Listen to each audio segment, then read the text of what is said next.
Minggu lalu, barusan ada kasus heboh monitor Korui. Rame-rame diborong sama orang, tapi nggak lama kemudian, rame-rame mau refund katanya. Apa yang terjadi?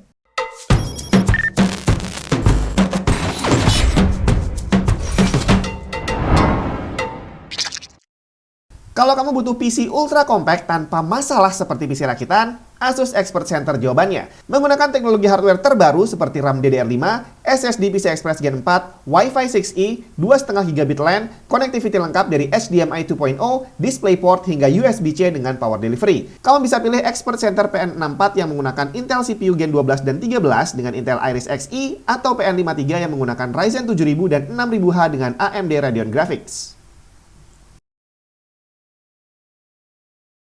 Jadi barusan kemarin itu ada kasus banyak orang beli Korui karena katanya Korui itu bagus banget dan murah gitu kan. Terus habis itu rame-rame pengen nge-refund karena kecewa. Padahal barangnya katanya baru yang nerima itu baru sedikit dan sisanya masih dalam taraf PO. Tapi udah pada minta refund. Apa yang terjadi? Jadi ceritanya Korui itu kalau secara brand monitornya itu dia memang brand baru. Tapi sebenarnya dia bukan pemain baru. Dia adalah pemain lama yang katanya nih kalau di websitenya, dia adalah brand yang dibuat oleh HKC, sebuah raksasa industri display di Cina. HKC ini termasuk salah satu pabrik panel terbesar di Cina dan infonya mereka udah sering tukar-tukaran panel sama AOC. Kalau katanya Edwin, itu sistem glodok kelas pabrik. Nah, brand monitor besar lain banyak yang order part dari HKC dan juga AOC.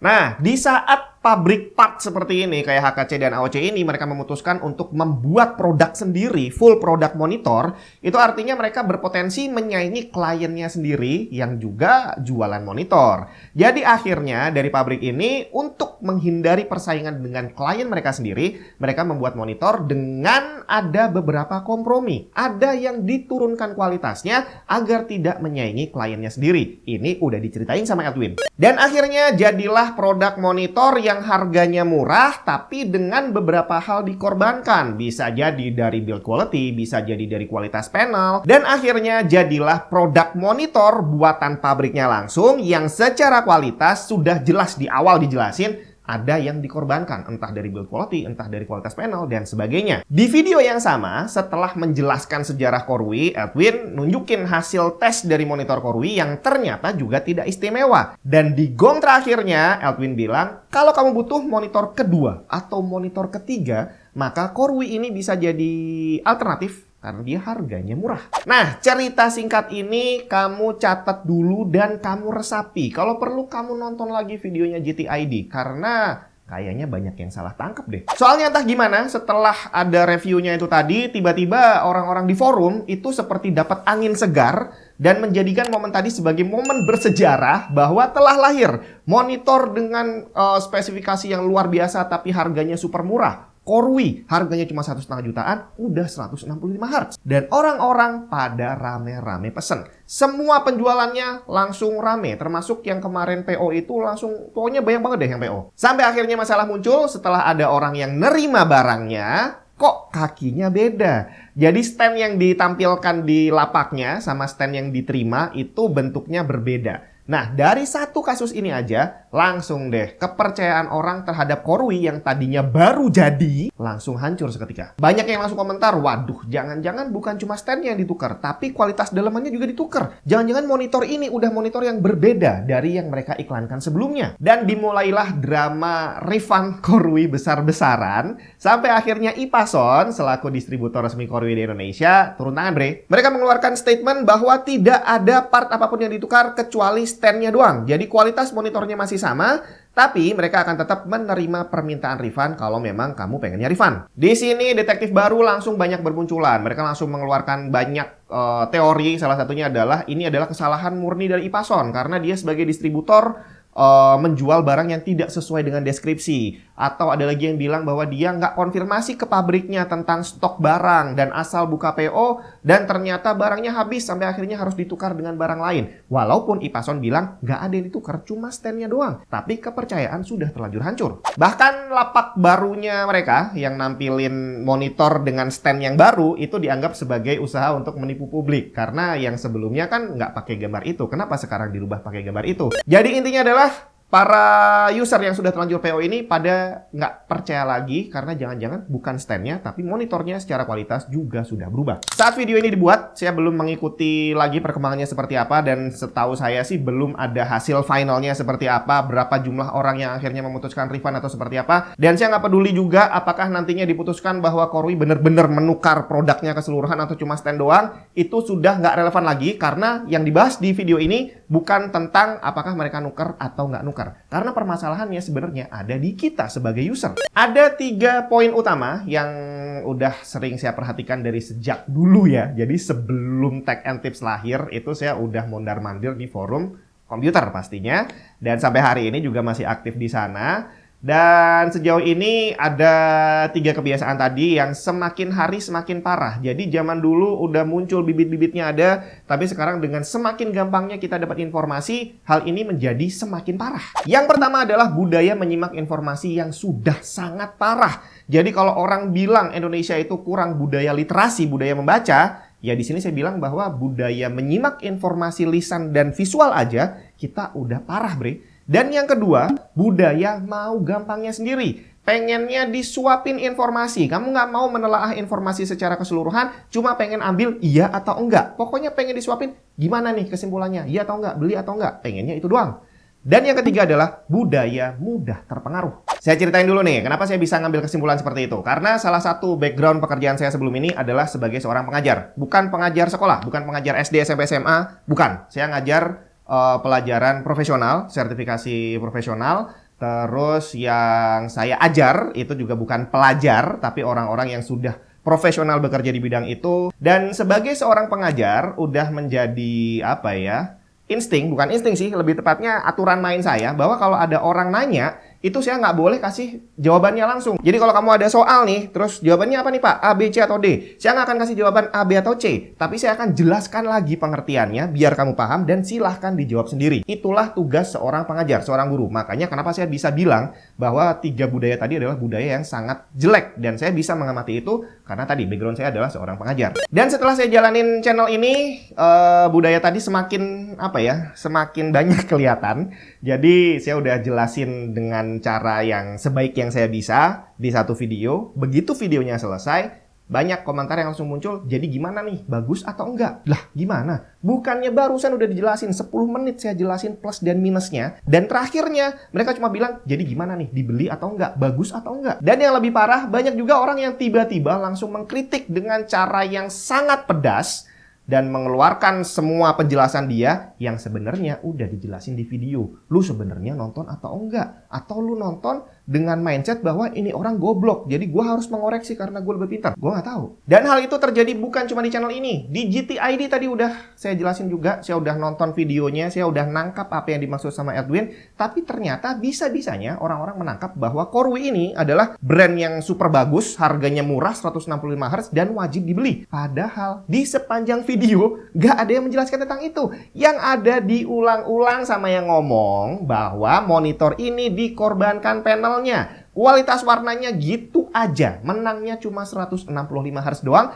Dan kamu boleh beli monitor ini kalau memang butuh monitor kedua atau ketiga. Gak ada di situ yang menyebutkan bahwa ini adalah monitor yang wajib dibeli karena luar biasa bagus. Dan semua ini masih ada kaitannya dengan budaya kedua tadi. Pengen gampangnya, pengen disuapin. Bahwa dengan nonton video yang 10 menit aja, kamu nggak sabar mendengarkan penjelasannya. Kamu cuma pengen tahu, ya udah finalnya gimana? Gue perlu beli nggak barang ini? Atau nggak usah? Bagus atau jelek? Setiap hari Minggu saya udah ngetes dari sejak awal tahun sampai rencananya sampai akhir tahun nanti. Ngetes banyak SSD, dites sampai mati gitu ya. Terus di situ saya kasih kesimpulannya, skornya berapa. Udah saya bikinin daftar juga. Kamu bisa lihat kesimpulan hasil tesnya seperti apa secara skor, price, performance, dan segala macam.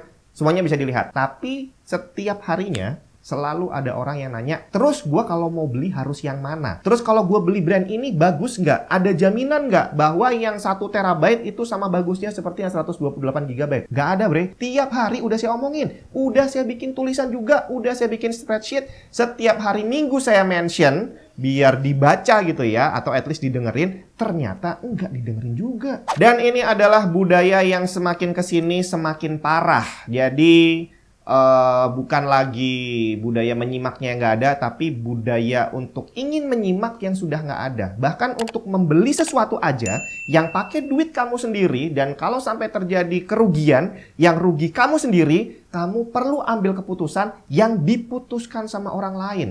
Bahwa orangnya ini udah menjelaskan bahwa barang ini nih bagusnya di sini, jeleknya di sini. Nah, silahkan beli. Nggak mau, bre. Lu maunya keputusan yang ngambil si orang itu. Ya sudah beli, ya sudah jangan. Itu yang jadi masalah. Dan yang membuatnya semakin parah adalah faktor ketiga, mudah terpengaruh. Jadi kamu pengen disuapin, begitu udah disuapin, kamu berusaha nyuapin hal yang sama ke orang lain dan memaksakan hal itu. Ya sebenarnya ada plus minusnya di sini ya. Jadi kayak misalkan di forum-forum Facebook nih yang sering saya lihat. Itu kalau ada orang yang nge-share pengen beli SSD brand yang antah berantah atau beli GPU yang brand baru yang katanya refurbished dan segala macam. Di situ langsung rame. Orang kasih warning, mendingan yang lain, mendingan skip aja. Itu brand masih nggak jelas, distributornya nggak jelas dan segala macam. Pokoknya banyak yang menyarankan untuk jangan beli barang yang masih belum jelas. Tapi kenapa dalam kasus Korui kok tiba-tiba semuanya langsung sepakat untuk membeli dan semuanya amin bahwa barangnya pasti bagus? Apa yang membedakan Korui dengan brand-brand baru lainnya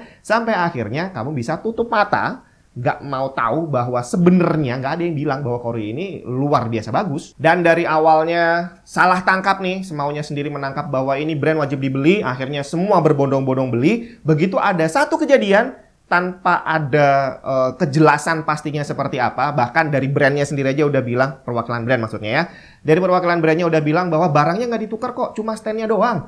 Tetap aja kamu terpengaruh dengan keputusan orang dan beramai-ramai pengen refund. Ini gimana? Mau beli harus disuapin, mau refund juga perlu disuapin sama orang. Seandainya kebiasaan buruk ini bisa dirubah, kayaknya kasus kayak gini nggak akan mungkin terjadi deh. Karena sebelum kamu membeli sesuatu, ya harusnya cari informasi banyak-banyak. Jadi bukan hanya dari satu sumber, tapi dari banyak sumber.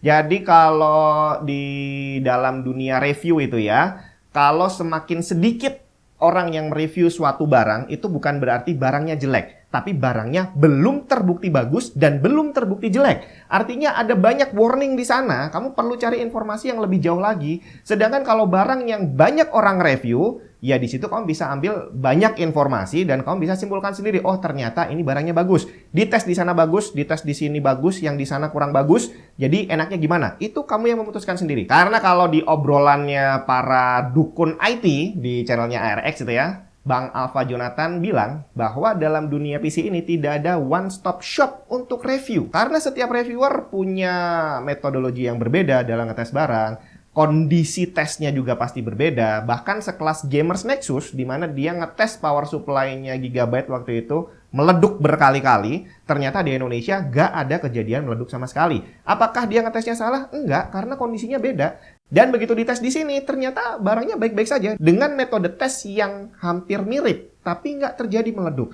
Artinya, silahkan putuskan sendiri apakah barang ini bagus atau jelek. Udah ada 2 orang yang ngetes, satunya jelek, satunya bagus. Tapi kamu at least udah ada informasi bukan hanya dari satu pintu. Kalau kamu cuma ambil informasi dari Gamers Nexus, ya udah barangnya pasti busuk. Tapi kalau kamu cuma ambil dari MyClub, berarti barangnya pasti bagus. Silahkan dilihat banyak-banyak, cari lebih banyak informasi lagi, dan diputuskan sendiri. Jangan minta disuapin, karena nggak akan ada jawaban yang pasti. Kualitas suatu produk tidak akan pernah sama. Dalam hal ini saya akan bicara dari pengalaman kita ngetes SSD bareng-bareng itu ya, dan sempat kita buka juga itu dalamannya seperti apa, controllernya pakai apa. Dan ternyata kalau kita compare sama database yang ada di internet sebelumnya, ternyata partnya memang sudah beda. Jadi produksi batch keberapa dan produksi batch keberapa itu menggunakan komponen yang berbeda. Dan itu adalah hal yang sangat wajar dalam dunia perpisian. Apakah mereka nipu? Enggak. Selama masih ada dalam batas speknya dan memang bisa dipertanggungjawabkan, tidak melenceng terlalu jauh, ya masih sah-sah aja.